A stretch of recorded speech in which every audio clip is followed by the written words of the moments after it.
네, 진사로입니다. 51회 한능검 심화 21번부터 해설 강의를 계속 이어가겠습니다. 가기구에 대한 설명으로 옳은 것은 하고 물었죠. 자, 교활한 아전이 여러 가지로 폐단을 일으키는 것은 수령이 듣고 보는 것으로서 다 감찰할 수가 없습니다.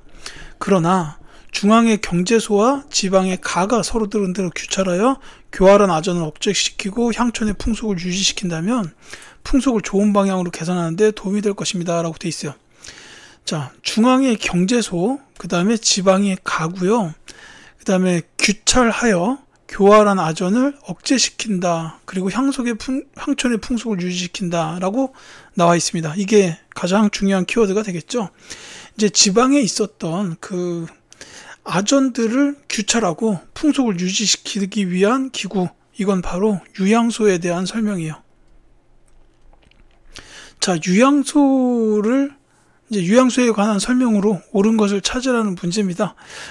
이제 정답을 먼저 말씀드리자면, 이 유양소에는 그 좌수랑 별감을 선발하여 운영하였다라는 거예요. 그래서 정답 1번이요. 이게 유양소고, 자, 그 다음에 다른 거 볼게요. 지방의 행정사법 군사권을 행사하였다. 이건 이제 수령. 이제 지방 수령들, 그러니까 뭐 관찰사라든지 아니면은 뭐 이제 각 지역의 수령들, 행정사법 군사권을 행사했다라는 거고, 그 다음에 이제 5품 이하의 관원에 대한 서경권을 가졌다. 이거는 3사 중에 2개의 기구예요. 사헌부하고 그 다음에 사관원, 이렇게 두 기관이 서경권을 갖고 있었습니다. 자, 조광조를 비롯한 사림의 건의로 혁파되었다. 이거는 이제 소격서죠.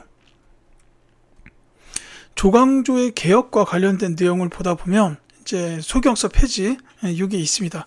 그 다음에 중앙에서 교관인 교수나 훈도가 파견되었다. 이건 교육기관인데 지방의 공립교육기관이었던 향교에 대한 설명으로 보시면 되겠습니다. 자, 22번 갈게요. 가 인물에 대한 설명으로 옳은 것은 하고 물었습니다.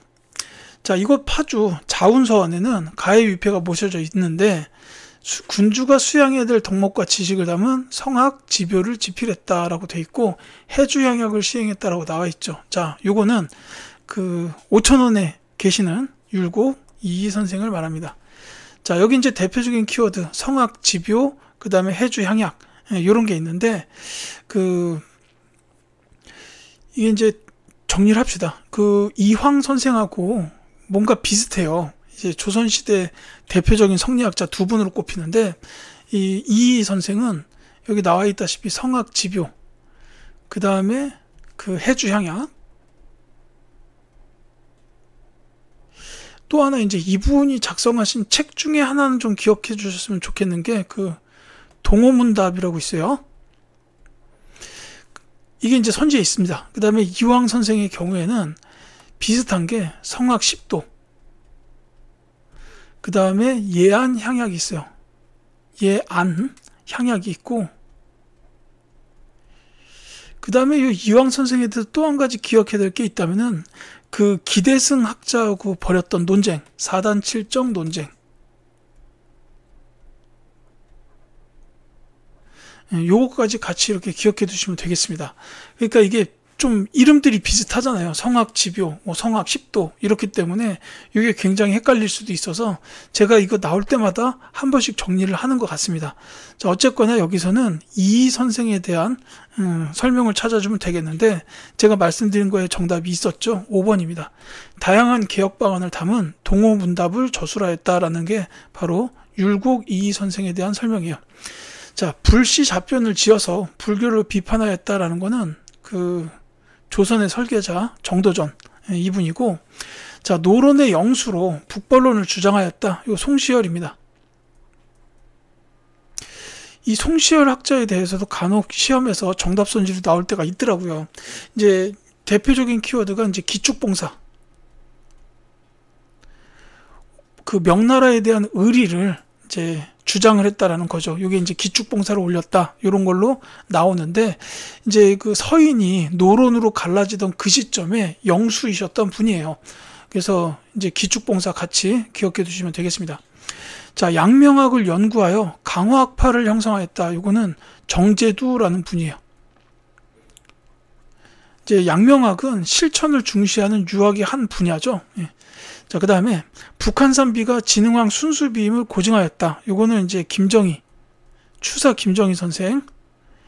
요분은 이제 그 추서체라는 독특한 서체도 있고요. 그 다음에 또 하나가 이분의 그 그림, 세안도도 간혹 시험에 나옵니다. 그리고 이제 또 나오는 게 요 진흥왕 순수비의 고증, 금석과안록이라는 책에서 이 고증 작업을 쓰셨어요. 이렇게 보시면 되겠습니다. 23번 가겠습니다. 자, 다음 가상 뉴스 이후에 전개된 상황으로 오른 것은, 자, 며칠 전 우리 군사들이 명군과 연합하여 일본군으로부터 평양성을 탈환하였습니다. 이번 승리는 불리했던 전세를 역전시킬 계기가 될 것으로 보입니다. 라고 되어 있습니다. 자, 지금 이제 여기 나와 있다시피 조명연합군 평양성을 탈환하다 이렇게 나와 있죠. 요거는 당연히 전쟁으로 보자면 임진왜란인데, 이게 이제 처음에 뭐 이렇게 동래성 전투, 그 다음에 탄금대 전투, 이제 일본이 처음 쳐들어왔을 때는 여기서 이제 패전을 했죠. 근데 요 이후에는 이제 승전의 기록은 순서대로 기억하시는 게 좋아요. 제일 먼저가 이순신 장군께서 하셨던 한산도 해전, 그 다음에 이제 김시민 장군이 지휘하셨던 진주대첩, 그리고 이제 조명연합군의 평양탈환이 요 뒤에요. 평양탈환. 그 다음에가 행주대첩이에요. 권율 장군이죠. 요 순서를 좀 기억해 두시면은 요런 문제 풀 때 도움이 됩니다. 그리고 이후에 이 행주대첩이 끝난 이후에 한동안 전투가 없어요. 그러다가 그 1597년이 되면 정유재란이 나오는데, 이 정유재란 때는 이제 대표적으로 두 가지 전투만 기억하시면 됩니다. 명량대첩하고 노량해전. 요 정도가 있어요. 이 둘 다 이순신 장군께서 지휘하셨고, 특히 노량해전에서 이순신 장군께서 전사를 하시죠. 나의 죽음을 알리지 말라. 이런 명언을 남기고 전사를 하십니다. 자, 그래서 요 순서대로만 보신다면 선지에서 답을 찾을 수가 있어요. 이제 행주대첩이 있었다면 그게 정답이 되겠지만 그거는 없고, 대신에 정유재란 때 있었던 전투가 나와 있죠. 자, 이순신이 명량에서 대승을 거두었다라는 요 1번이 정답이 되겠습니다. 이 명량 해협, 요 해협은 그 지금 해남과 진도 사이에 있는 울돌목을 뜻해요.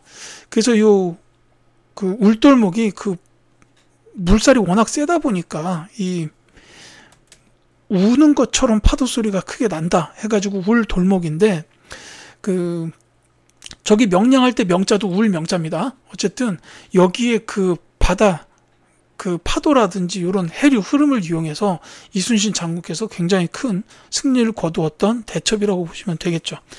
자, 최무선이 진포에서 왜구를 격퇴하였다. 이거는 이제 말 그대로 진포대첩이라고 부르는데, 이제 고려 우왕 때예요. 자, 그 다음에 신립이 탕금대에서 배수해진을 치고 싸웠다가 요거죠. 탕금대 전투입니다. 여기서 패배했다라는 거죠. 자, 김종서가 육진을 개척하여 영토를 확장하였다. 세종대왕식입니다. 4군 육진에서 그 육진이에요. 배중손이 삼별초를 이끌고 진도에 상전하였다. 자, 요거는 그 고려가 몽골에 항복을 하고 이제 원 간섭기로 들어가려던 그때라고 보시면 돼요. 이때 이제 삼별초는 최씨 무신 정권의 부대였고, 이제 이 고려가 개경으로 환도하면서 무신 정권이 끝나게 됩니다. 그래서 요 삼별초는 그 개경 환도 및 해체 명령을 받게 돼요.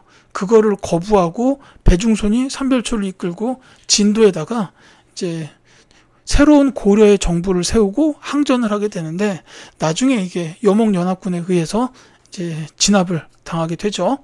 이렇게 보시면 되겠고요. 24번 갈게요. 자, 가와 나 사이의 시기에 있었던 사실로 옳은 것은 하고 물었습니다. 자, 양사가 합계하기를 영창대군 이의를 왕으로 옹립하기로 했던 썰이 이미 역적에 비해서 나왔는데, 이에 대한 자복한 역적만도 한두 명에 그치지 않습니다. 법대로 적용하여 처리하게 하소서라고 하였다라는 거죠. 자, 영창대군 이의를 왕으로 옹립하기로 했다라는 거예요. 자, 이 영창대군이 나왔던 시기가 언제냐면 광해군 제위 시기예요. 이 광해군이 그래서 나중에 이 영창대군을 사사하게 됩니다. 영창대군 증살. 이게 좀 잔인한 건 수도 있는데 영창대군을 이것 때문에 귀양을 보내요. 그리고 나서 그 유배지에 있는 영창대군의 그 방을 뜨겁게 달굽니다. 밖으로 못 나오게 하고 뜨겁게 달궈가지고 이제 말 그대로 이제 증사를 한 거예요. 자, 나볼게요. 앞서 왕에게 이괄 부자가 역적의 우두머리라고 고해바친 자가 있었다. 임금은 반역은 알 것이라고 하면서도 명하였다. 이전은 이괄의 군영에 있었고 이괄은 결국 금부도사정을 죽이고 여러 장수들을 위협하여 난을 일으켰다라고 되어 있습니다. 자, 요거는 이괄의 난. 자, 요게 언제 있었냐면 인조 시기에 있었어요. 인조가 반정을 통해서 정권을 잡잖아요. 그리고 이제 반정 공신들에 대한 논공 행상이 있었는데 이괄이 요거에 대해서 불만을 품고 난을 일으켰다라고 보시면 돼요. 자, 가는 광해군 시기고 나는 인조 시기인데 특히 이괄의 난은 인조 제위 초기에 있었습니다. 반정에 대한 논공 행상 불만이에요. 그렇기 때문에 요 사이에는 인조 반정이 들어가는 게 가장 적절합니다. 선지에 있죠. 2번이에요. 서인이 반정을 일으켜 정권을 장악하였다라는 게 인조 반정입니다. 이 광해군 같은 경우에는 그 분당으로 따지자면 북인. 요 북인 쪽이 이때는 광해군 시기에는 이제 주로 그 중요한 정권을 잡고 있었어요. 근데 이제 이 서인들은 인조 반정을 일으켜서 정권을 장악해야 됐다라는 거죠. 물론 뭐 그 이유가 뭐 서인 자신들이 집권하고 싶다라는 생각도 있어서겠지만 또 하나는 이 광해군 때의 외교가 그 이제 중립적 외교였어요. 후금과 그 명 사이에 중립 외교를 표방하다 보니까 이 그 성리학 명분론에 이제 치우쳐져 있었던 서인들 입장에서는 이게 있을 수 없는 일이다라고 생각하고 반정을 일으켰다라고 보셔도 됩니다. 다른 거 볼게요. 자, 국왕의 친위 부대인 장영영이 조직되었다라는 거, 이건 정조 때죠. 자, 정열이 모반 사건으로 옥사가 발생하였다. 이거는 선조 시기에 있었던 기축 옥사를 말합니다. 이때 동인들이 많이 날아갑니다. 자, 허적과 유녀 등 남인들이 대거 축출되었다라고 했는데, 요거는 이제 그 남인들이 축출된 거니까 경신왕국이에요. 황국이 3번 있었죠. 경신왕국, 기사왕국, 갑술왕국 이렇게 3번 있었는데 그 중에 첫 번째 왕국이 경신왕국이에요. 이때 이제 허적이 그 임금의 허락도 받지 않고 왕실의 물건을 이제 사사롭게 사용을 했어요. 그러니까 이제 이 사실을 한 숙종이 저 남인들 한번 때려잡아야겠다라고 생각을 했던 것 같아요. 그래서 이제 경신왕국을 통해서 남인들이 축출되고 서인들이 정권의 중심에 섰었다라는 거죠. 자, 자위 대비의 복상 문제로 예송이 전개되었다. 요 예송 전개된 시기는 현종 시기예요. 요 경신왕국은 숙종 때, 숙종을 먼저 썼어야 되는데 죄송합니다. 자, 이렇게 보시면 되겠죠. 25번 가겠습니다. 밑줄근 이왕이 추진한 정책으로 오른 것은, 자, 명능은 이왕과 왕비인 인현왕후의 무덤입니다. 이왕에 대하여 알고 있는 사실을 대화창에다 올려주십시오 라고 했어요. 자, 경신왕국 등 여러 차례 왕국을 통해서 전국을 주도하였어요. 바로 앞 문제 나왔죠. 대동법을 황해도까지 확대 시행하였다라고 되어 있습니다. 자, 이 왕은 바로 숙종이에요.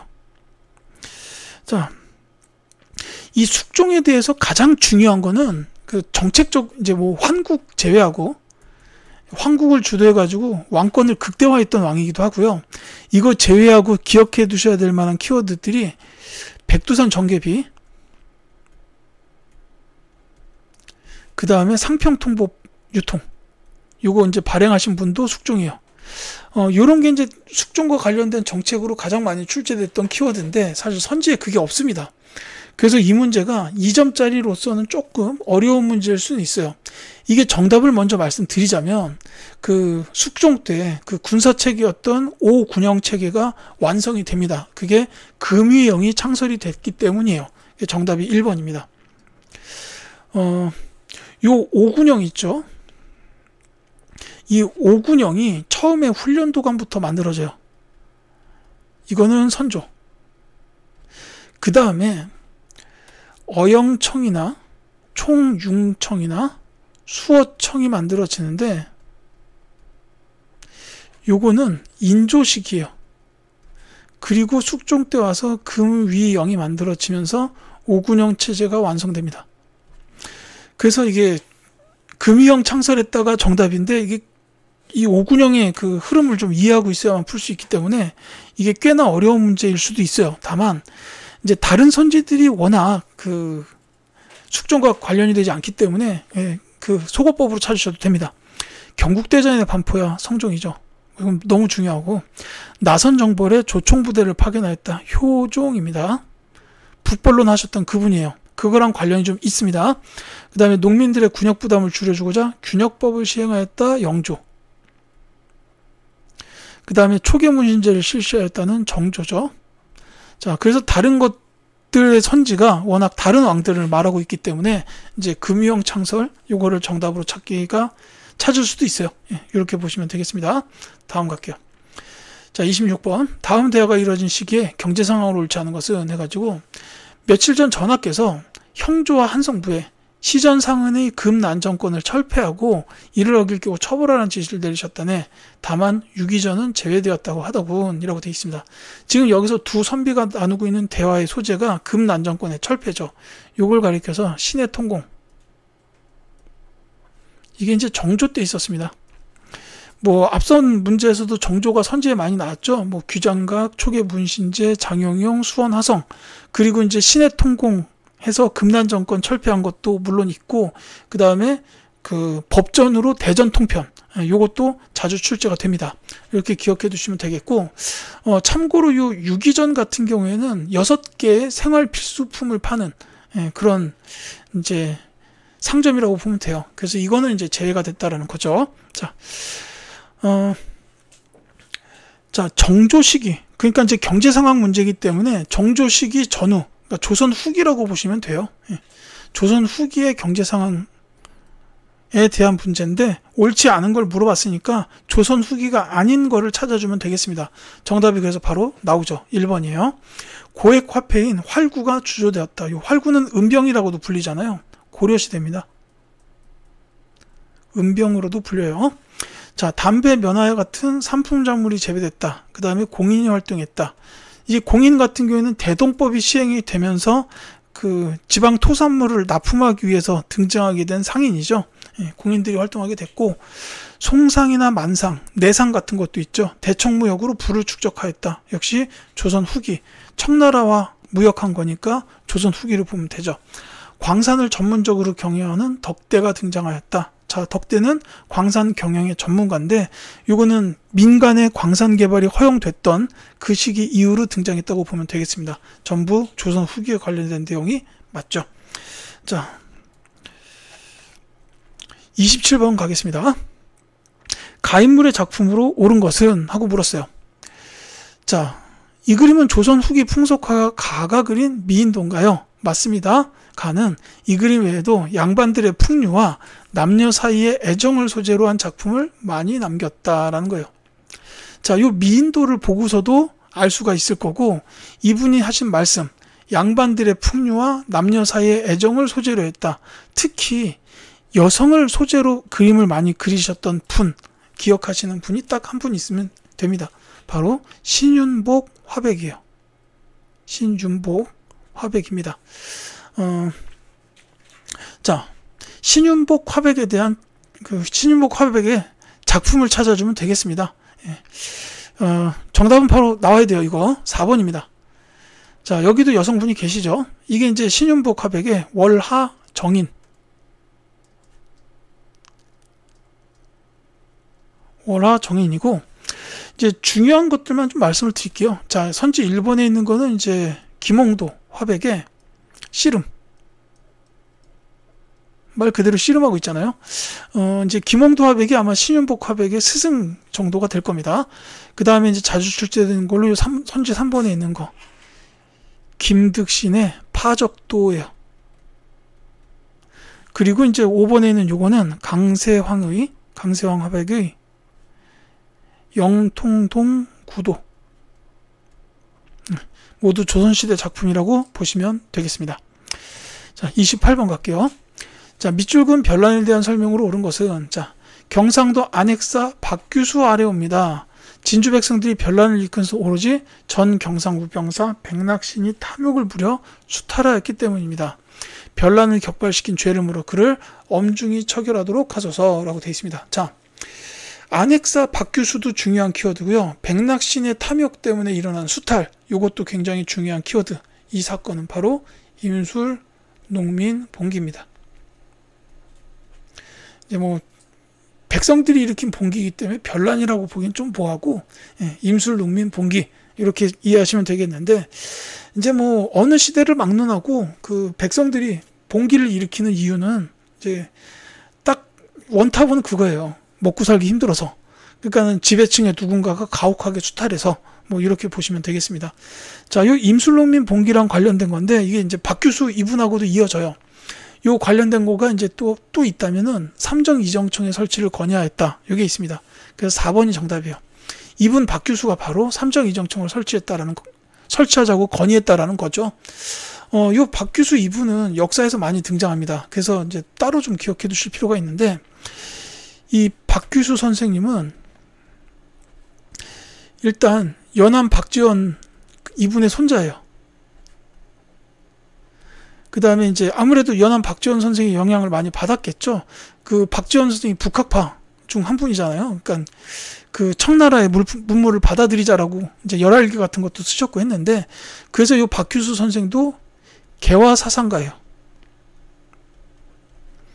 이제 그러니까는 우리도 서양이나 뭐 선진 문물을 받아들여야 된다라는 이런 개화 사상을 가지고 계셨던 거의 최초의 개화파 분이다라고 보시면 되겠습니다.